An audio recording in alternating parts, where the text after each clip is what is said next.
嗱，今日劉天賜，呢個所謂三權分立嘅問題喺香港長期咧係紛爭，喺大陸咧直情唔承認。冇啊！啊，不過如果你有讀過呢個叫做西方嘅歷史，你會知道近300年呢個歐洲係由一個叫做君主專制，英文叫 autocracy， 慢慢咧係轉移到或者叫進化到 democracy， 係嘛？中間仲有一個字叫 oligarchy 咧就唔係一個人專制，而係咧一個團體，一群人、一個黨，係咪？呢班人咧係為咗佢哋自己自私嘅利益同權力嘅目的就專制啦。好似話譬如 autocracy， 我哋講呢個叫史太林嘅蘇聯係 autocracy， 但係到咗呢個赫魯曉夫、布里茲列夫就叫 oligarchy， 就係呢個叫寡頭政治，但係咧而家叫英國啊、美國，無論係君主立憲定係共和，都叫 democracy。尤其北歐有一個特徵係嘛？最多人知就叫三權分立，行政、立法、司法。你覺得呢個制度好唔好？呢個咧嗱，呢個字咧一講咧，首先乜嘢都唔好講，先講個權字先。呢個關鍵詞就喺個權嗰度。點解要三權分立咧？即係本來一個權，而家咧要將佢化為3個權，不止喺台灣化為5個添，多咗個監察院，多咗個考試院，5個權添。其實監察院就即係廉政公署，考試院仲大過。係啊，考試院咧類似就吸收咗中國以前嘅科舉制度，係啊，因為咧係避免作弊，係啊，所以咧成一個考試院。但係咧經李登輝上台，將呢2院廢咗。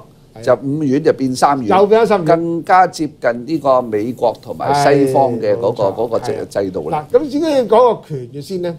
個由來就因為以前係單一權，一個權就控制晒所有行政、立法、司法。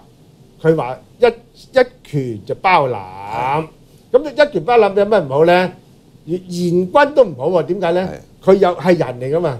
佢真係做唔到咁多嘢，到嗰3個權有衝突嘅時候，佢戴埋同一頂帽，都係佢自己話事嘅時候咧，佢側邊度咧，咁所以咧民主政制咧就將佢3嘅權力，呢個 essential 啊最基本嘅統治權力分為3個。嗱，其實我哋睇細啲啊，西方嘅司法咧裏邊就再分3權喎。係啊。檢控官即係警察定罪，嗰個叫主控權。然後咧裁決你有罪定冇罪，陪審團呢個叫裁決權。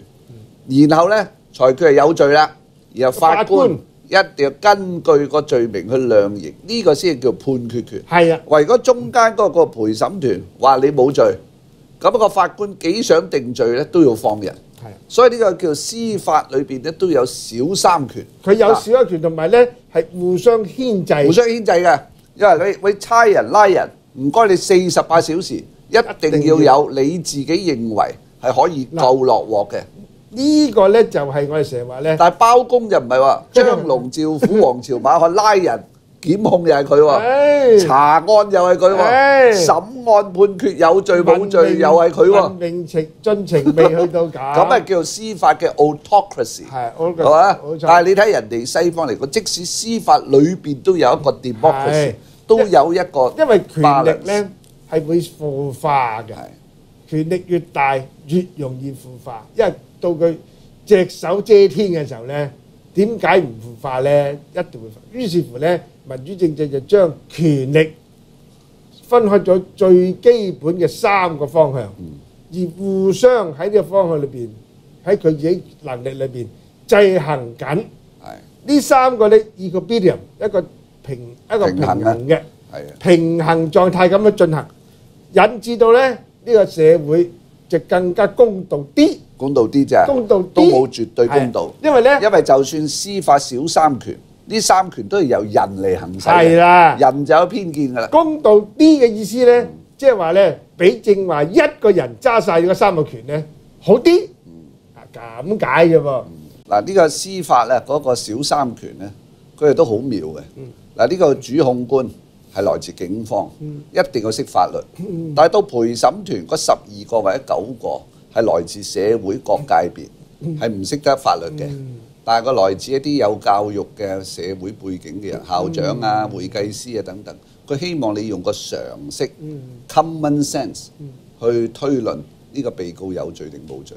係啊，咁當然個陪審團嘅組成，如果你係審緊一單強姦案，如果個陪審團係多女人，就對個被告不利啦。係嘛？如果嗰個被告係一個黑人，陪審團呢邊係純白人，好似喺60年代美國阿拉巴馬呢啲咁嘅州咧，咁又唔使審啦。咁所以人係會犯錯嘅。所以三權分立係盡最大嘅努力去減少人由於偏見而產生嘅錯誤。係，同埋咧最重要一樣嘢就係制衡權力。係嗱呢4個字咧，好多人咧就唔理解啊，因為制衡權力咧係任何民主嘅最終嘅核心力量。共產黨咪唔識咯，核心力量。係啊，呢個權力一定要制衡。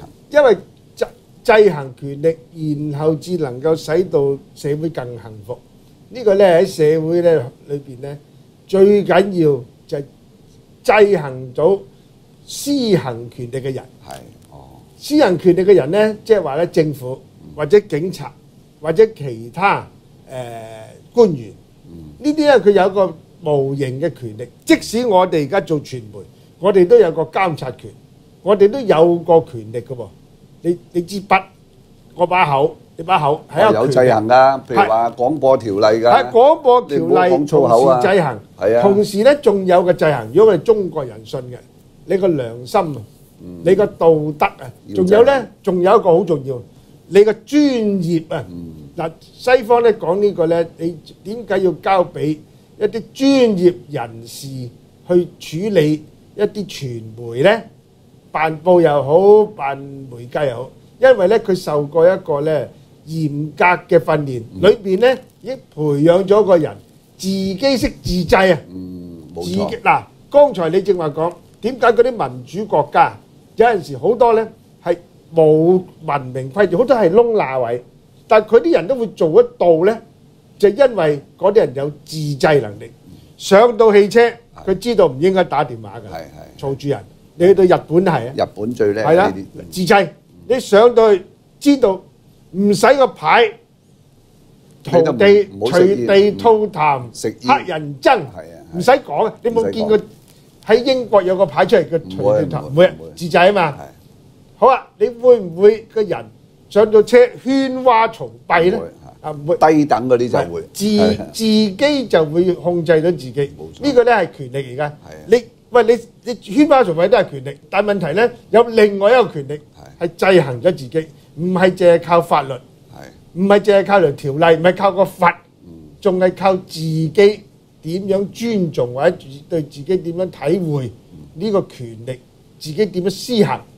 呢個好重要嘅一個咧觀念。三權分立就係咧將一個獨有嘅權力咁高無上權力，將佢叉開咗三個最基本。有咗制度嚟到使到呢3種權力都可以施行得相當 proper 好，唔會有任何一個強大過其他。你3個你互相制衡 equilibrium 啊嘛，平衡翻佢。咁啊，所以咧，對於一啲來自乜講曬㗎啦，極權國家嘅人啊，係咪？夏蟲不可語語冰。嗱，咁未明等於你同阿拉登講啲豬肉係幾好味，係真未食過。慳飯啖啦〜